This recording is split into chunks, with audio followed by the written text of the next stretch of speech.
Uno de los innovadores más importantes de la técnica pictórica de nuestro siglo, es también una de las personalidades más versátiles y polémicas del arte mexicano contemporáneo.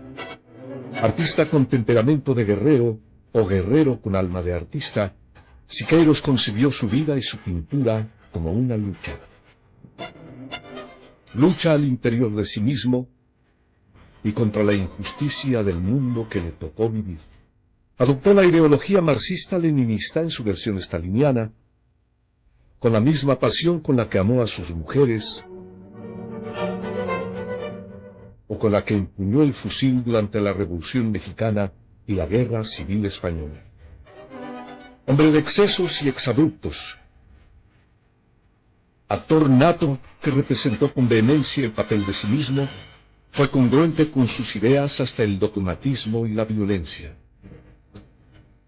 Con la misma temeridad que mostró en el Frente Republicano, organizó y participó en un ataque armado contra León Trotsky en México, apenas 3 meses antes del asesinato del líder soviético. Personalidad llena de contrastes, de claroscuros y de una indomellable fuerza expresiva como su pintura. Siqueiros, talento creador, revolucionario, vivió, pintó y luchó imbuido por la pasión. Una pasión color de furia.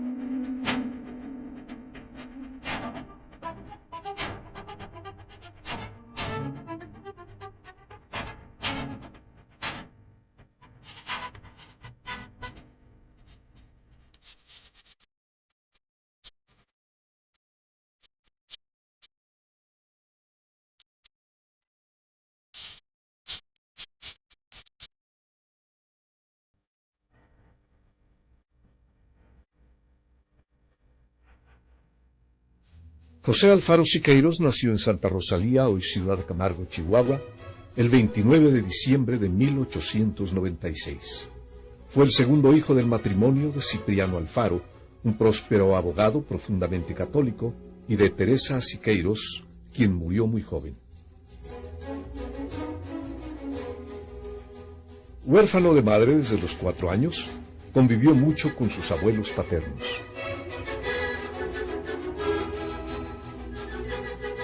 Don Antonio Alfaro era opuesto a su hijo, liberal y anticlerical.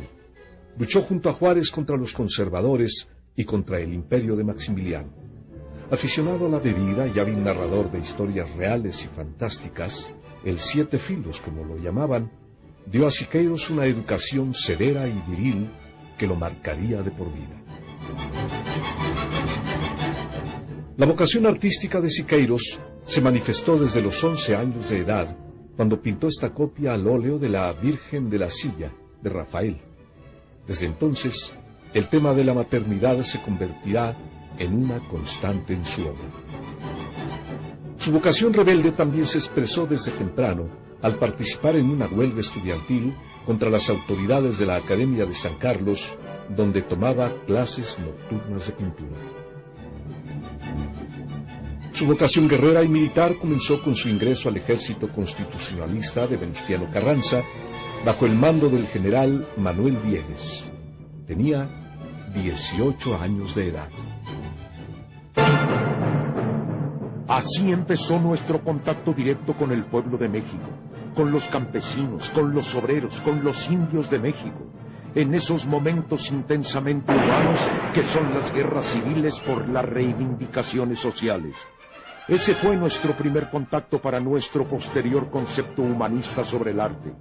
La geografía de este país, los vestigios de las culturas que habían florecido antiguamente en su suelo, las que se desarrollaron después de la conquista, las variadísimas formas de un riquísimo arte popular, nos hicieron comprender que en nuestro país subyacía un tesoro de cultura original formidable, para cuya continuación Se requería de intelectuales y artistas que hubieran superado las limitaciones del bohemio tradicional.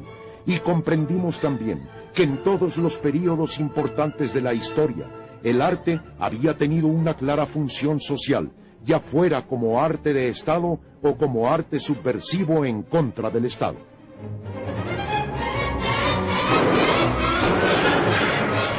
En efecto, su participación directa, armada en la Revolución Mexicana, fue esencial para su concepción del movimiento pictórico mexicano moderno.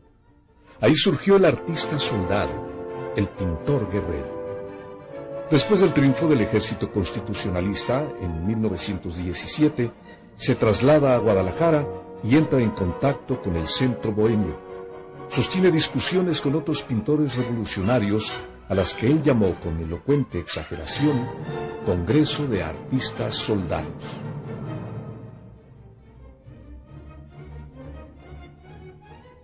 Años atrás, antes de plantearse el problema de lo social en el arte, había pintado este pastel titulado Campesinos, todavía firmado Alfaro, que denota la influencia de su maestro Saturnino Herrán.